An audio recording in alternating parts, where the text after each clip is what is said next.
기도하려고 지붕에 올라간 시간이 제6시였다. 정오 무렵에 베드로가 기도하기 위해서 무두장이 시몬의 집 옥상으로 올라간 거죠. 자기 집 옥상 올라가는 것은 일반적이고 뭐 그게 특이할 것도 없습니다. 뭐 기도하는 장소로서 옥상이 이용되곤 하죠. 저도 어렸을 때 옥상이 있던 집에 살아봐서 그 옥상이라고 하는 그 공간이 굉장히 한적하기도 하고 또 사적인 공간이 되기도 하고 그래서 놀이터이기도 하고 아주 참 좋았던 그런 기억이 있습니다. 유년의 많은 시간들을 옥상 있는 집에서 살았으니까요. 그래서 옥상이라고 하는 것이 참 좋게 추억되곤 하는데 그게 자기 집이면 괜찮지만 남의 집 옥상 올라가는 건 남의 집 옥상 올라가는 것은 이건 또 다른 문제이거든요. 왜냐하면 뭔데 그 공간도 그 주인의 공간이고 그리고 주인의 사적인 공간인데 그런 공간에 베드로가 올라가서 기도하기 위해서라고 하는 명분이 좋지만 올라갔다라고 하는 것은 이 베드로가 시몬의 집에 시몬 베드로가 시몬의 집에 같은 이름이 동명인 거죠. 같은 이름을 가진 그런 무두장이 집에 상당 기간 머물면서 그 친분 관계가 보통의 관계가 이제 깊어졌다라고 하는 것을 알 수가 있다는 거죠. 그냥 단순하게 베드로가 방문자로서 존재한 게 아니라 이제는 기도의 공간을 공유할 수 있을 만큼의 그런 관계가 되었다는 것입니다. 우리 그렇지 않습니까? 성도의 집을 방문한다라고 하는 것이 신방한다라고 하는 것이 이게 우리 시대가 두 가지를 같이 경험하는 거죠. 처음에 목사님들 모시고 대신방 받았을 때의 그런 가정 신방과 요즘 신방은 많이 달라졌습니다. 처음에는 정말 마치 주님 오신 듯이 그렇게 정성을 다했었는데 지금도 마찬가지지만 좀 조심스러운 거죠. 요즘 현대인들이 남에게 자기 집을 공개한다라고 하는 것이 그렇게 쉽지 않은 시대이기 때문에 그렇습니다. 점점 더 그런 것 같습니다. 옛날 같으면 그 막대기 하나 걸쳐가지고 이렇게 열어서 올 수 있었던 그런 공간인데 이제는 비밀번호를 눌러야 하고 지문을 인식해야 되고 홍채를 갖다가 보여줘야 되고 할 만큼 옆집도 믿지 못하는 시대가 되어서 누군가의 방문을 그렇게 전폭적으로 수용한다라고 하는 것이 쉽지 않은 시대이기 때문에 신방도 사실 조심스럽습니다. 게다가 코로나 시간을 겪으면서 자기 교구 담당 교역자가 신방도 그렇게 수월치 않은 그런 시대이기 때문에 이 참 아름다운 전통이거든요. 순회 신방, 교역자가 많지 않았던 시대 순회를 해야 되는, 그래서 그 순회를 기다리려고 1년 기다리기도 하고 2년 기다리기도 하다 보니까 굉장히 친밀하고 정성스러웠는데 요즘은 그냥 뭐 문자로도 얼마든지 가능하고 해서 그 시간이 많이 변한 것이죠. 그런 시점에서 베드로가 기도하기 위해서 남의 집 지붕에 올라간 시각이 정오 시간이었다. 여기에서 보는 것처럼 우리가 베드로가 기도를 했다. 뭐 괜찮죠. 남의 집이었지만 친분 관계, 정성스러운 관계가 되어서 기도의 장소를 공유할 수 있는 그런 때가 되어서 기도한 거니까 뭐가 문제가 되겠습니까? 아무런 이상이 없습니다. 그런데 한 가지 봐야 될 건 뭐냐면 그가 룻다에서 애니야 중풍병을 고쳐주고 또 욥바에서 여제자였던 다비다 도르가가 죽었는데 일으켰습니다. 인생 살면서 목회할 때 이 두 가지 기적만 일으킨다면 대한민국 우주 가운데 이 열방 가운데서 어떤 목회가 성공하지 않겠습니까? 그렇지 않습니까? 이런 정도의 기적을 베풀 수 있다면 그렇죠. 행복하게 목회할 수 있고 그 욥바 지역에서 이 베드로가 그냥 터줏대감이 되어서 그래서 목회의 성공의 열매를 따먹으면서 아주 한적하게, 한가하게, 아주 유유자적하게 자색 옷을 입고 발에 끌리는 옷을 입으면서 그렇게 살 수 있었을 텐데, 거칠 게 없었을 텐데, 이 은사가 내게 맞는다고 하면서 늘 병 고치려고 하고 또 죽은 자 살리려고 하고, 두 가지 이 기적 가지고 평생 시대를 풍미하면서 순회하고, 그래서 우리는 기회만 있으면 기도를 쉬고 싶어 한다는 거예요. 기회만 된다면. 이게 우리의 마음이라는 거죠. 우리 육신의 소욕을 따라가기 때문에 기도하지 아니하고 이 시간에 좀 더 누워 있으면 몸도 편하고 마음도 편하고, 옷을 입고 교회를 향하는 그 순간부터 영적 전투가 시작되거든요. 사탄이 다른 것은 다 해도 된다는 거예요. 다른 것은 뭐든지 다 해도 좋다는 거죠. 그런데 기도만 하지 마라. 기도만 하지 마라. 그러니까 우리 주님께서 이런 류는 기도 아니면 못 나간다고 했으니까, 사탄 마귀가 제일 싫어하는 것이 믿음의 사람이 기도하는 거라는 거예요. 오늘 우리 백성들이, 주의 사람들이 이렇게 와서 기도하는 것을 제일 끔찍히도 싫어하는 것이 악한 사탄이라는 거죠. 그러니까 그 일을 우리가 즐겁게 해야 되는 거죠. 우리 이거 기억하셔야 됩니다. 이게 얼마나 행복한 일이고, 이게 영적 전투이고, 이게 전사이고, 하나님의 일이고, 선한 일이고, 귀한 일이고, 우리는 기회만 되면 바쁘고 시간 없다라고 하는 핑계 대면서 몸이 좀 찌뿌둥뚝하다고 하고 어떻게라도 엮어서 기도를 쉬려고 하는데, 기도하기를 쉬는 죄를 범치 말게 해달라고 했던 사무엘의 그 마음이 우리의 마음 되시기를 주의 이름으로 축복합니다. 남의 집인데 이름이 동명이인이라 하더라도, 관계가 깊어졌다고 하더라도, 그 기도의 공간은 한 주인, 자기 주인이 그 위에 올라가서 사람 피해서 짬을 내서 습관을 좇아서 한적한 곳에서, 정한 곳에서 규칙적으로 기도하던 그 공간인데, 베드로가 거기 올라가서 기도했다는 것이죠.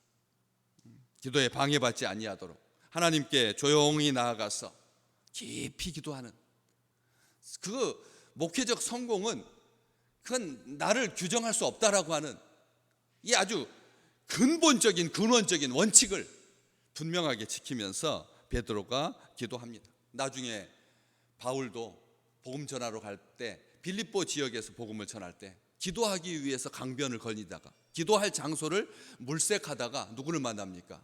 자주장사 루디아를 만나게 돼요. 그래서 그곳에 교회가 세워지게 되었던 것을 우리는 기억합니다.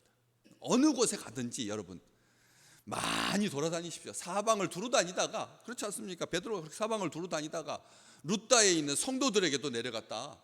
거기서 애니아를 만났고, 거기에서 또 더 가가지고 요바에서 루디아를 만났다 했던 것처럼, 하나님께서 우리를 보내시는 곳, 가릴 것 없이 어느 곳이든지 요청하면, 딱 이게 중요한 겁니다. 누가 부르면, 나를 부르면 지체하지 말고 즉시 순종하여서 그곳에서 놀라운 일을 보게 되는 것이죠. 하나님께서 예비하신, 하나님께서 준비하신 그런 역사를 우리가 보게 되는 것이죠. 그래서 그렇게 하나님과의 깊은 관계 속에서 기도할 그곳에서 꼭 기도하시라는 말씀입니다. 짧게라도 그곳에서 잠시 무릎을 꿇고, 아니면 서서 손을 모으고 하늘을 우러러서 손을 벌려서 하나님께 기도하면 하나님께서 이런 일이 일어나게 해 주신다는 것이죠. 예수님 골방에서 은밀하게 기도하라고 하셨습니다. 골방에서 은밀하게 뭐 하면서? 머리에 기름을 바르고. 기도 티내지 말고. 왜? 다른 사람들 다 음식 준비하고 있을 때 10절 말씀에 보면 그 집 사람, 시몬의 집 사람들이 점심 준비하고 있는 그 순간에 옥상에 올라가서 기도의 장소에서 기도한 것이죠. 우리 주님께서 방해받지 아니하고 그 공생의 정말 구속이라고 하는, 구원이라고 하는 대속의 그 놀라운 하나님의 은혜를 우리에게 주시기 위해서 겟세마네 동산에 습관처럼 오르셨던 거죠. 겟세마네 동산에 새벽 미명에 아무도 방해받지 않는 시간에 그 기드론 골짜기, 우리 주님만이 기도했던 그 장소가 지금까지 남아있으니까 많은 사람들이 그곳에 가서 기도하는 포즈를 취하고, 그리고 사진을 찍잖아요. 올리브나무, 이 주님께서 기도하셨던 그 동산에서 가서 마음이 어떻던가요?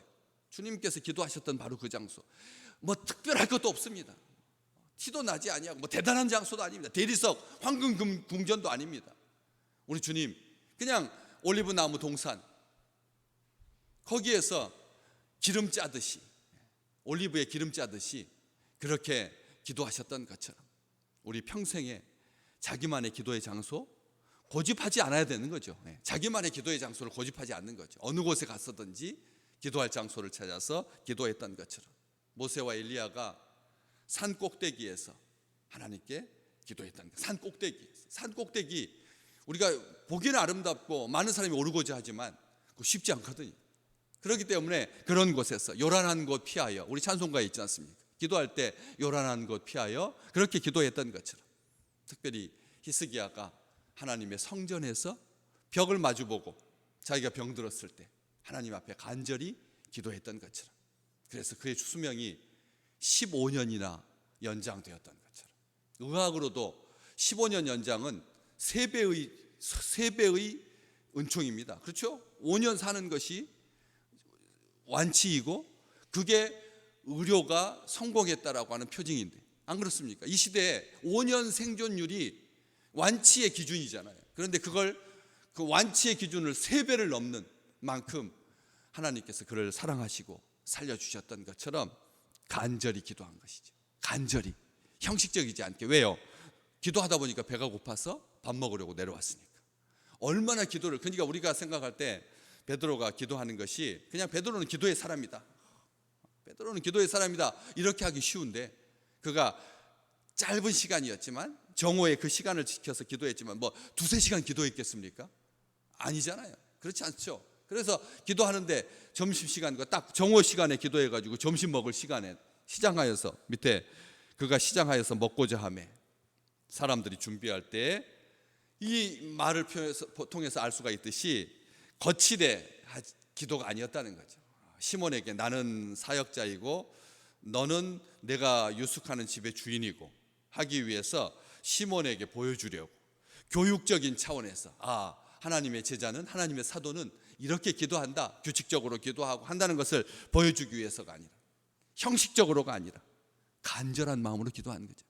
그렇기 때문에 이 기도의 사람 베드로는 우리가 생각할 때 뭐 죽은 자를 일으키고 중풍병자를 일으키는 그런 차원을 넘어서서 가장 그의 그 근본에 나보다 더 큰 일을 할 거다라고 하는 주님의 그 약속의 말씀이 뭐냐는 거죠. 기도했다는 말씀입니다. 기도함으로 그 큰 일을 이룬 것인데, 베드로전서 3장 7절 말씀에 기도가 막히지 않게 하라라고 하는 말을 베드로가 하거든. 기도가 막히지 않게, 제가 늘 말씀드렸잖아요. 기도가 막히지 않는다는 말은 기도하는 죄, 하기 쉬는 죄를 범치 않는다는 말도 되지만, 목구멍, 기도하고, 그러니까 그게 그 말이 아닌데 같은 말이다. 기도가 막히지 않는 것, 하나님을 향해서 찬송하는 것이 막히지 아니하고, 하나님 앞에 감사하는 것이 막히지 아니하고, 하나님 앞에 호흡하는 것이 막히지 아니하고, 기도가 기도를 쉬지 않으면, 기도를 간절한 마음으로 하면 기도가 막히지 않게 된다. 우리가 폐 때문에 많은 사람들이 죽잖아요. 지금 폐 때문에 죽잖아요. 숨 쉬지 못해서 죽는 거잖아요. 그렇기 때문에 이 마스크 시대에 기도가 막히지 않도록 하나님 앞에 나아가서 간절히 기도함으로, 그래서 하나님의 놀라운 일을 보는 우리 식구들 되시기를 주의 이름으로 축복합니다. 이 기도가 막히지 않게 하라 하면서 아내들이여 남편에게 순종하고, 남편들이여, 이 기도가 막히지 않는 게 뭐냐, 어떻게 해야지 기도가 안 막히냐, 남편에게 순종하고, 남편들은 지식을 따라서 아내와 동거하고, 지식을 따라서, 자기 감정에 따라서 아내와 사는 것이 아니라 지식을 따라서. 어떤 지식?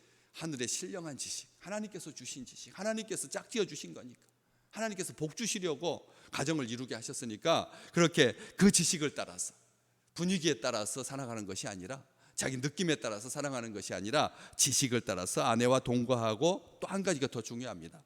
그를 더 연약한 그릇으로 알고, 아내를 연약한 그릇으로 알고, 그래서 생명의 은혜를 함께 이어받을 자로서 알아. 아내가 생명의 은혜를 함께 이어받을 자로 존귀하게 여기라는 거죠. 그래야지 기도가 안 막힌다. 우리가 기도가 막히지 않는다라고 하는 말이 어떤 의미인지를 베드로가 정확하게 설명하고 있는 거죠. 이것 때문에 기도가 막힐 수 있다는 거예요. 남편에게 순종하지 아니함으로, 남편이 지식을 따라서 아내를 사랑하지 아니함으로, 연약한 그릇으로 인정하지 않고 생명의 은혜를 함께 이어받을 자로 귀하게 여기지 않으면 뭐가 막힌다고요? 기도가 막힌다. 숨이 막힌다고, 죽는다는 말입니다. 기도가 안 되는 정도를 떠나서 기도가 막혀서 죽게 된다는 것이죠. 그래서 베드로전서 3장 7절에 그렇게 말하면서 기도가 막히지 않게 주의하라. 4장 7절에는 정신을 차리고 근신하여 기도하라. 정신 차리고 근신하여 기도하라. 사탄이 아주 순간적이잖아요. 우리의 감정이 얼마나 완악한지. 그 가장 친밀한 관계인데도 불구하고 그 관계를 흔들어서 기도가 막히게 하는. 아내와 남편의 이야기를 들어서 베드로가 설명한 이유가 거기에 있는 거죠. 우리의 기도가 얼마나 쉽게 막힐 수가 있는지를 말하려는 겁니다. 오늘 또 마찬가지. 우리는 기회만 있으면 이것을 틈타서 빙자하여서 그렇게 기도가 막히니까. 그래서 이 정신을 차리고 근신하여서 기도하는 자에게 오늘 베드로가 어떻게 됩니까? 황홀한 중에 하늘이 열리면서 환상을 보게 되잖아요. 황홀한 중에 하늘이 열리면서 환상을 보는, 정말 기가 막힌 놀라운 은혜가 그에게 임했던 것처럼 오늘 또 우리 믿음의 식구들이 기도가 막히지 않는, 근신하여서 정신 차리고 기도하여서 하늘이 열리고, 그리고 황홀한 중에 환상을 보고, 그래서 복음의 말씀을 고넬료 온 집안에 선포함으로 전함으로 말미암아 하나님의 큰 구원을 이루었던 것, 성경에 기록된 고넬료의 집안과 같이 복받았던 것처럼 우리를 통해서 그 기도의 열매가 가득한 귀한 날 되시기를 주의 이름으로 축복합니다.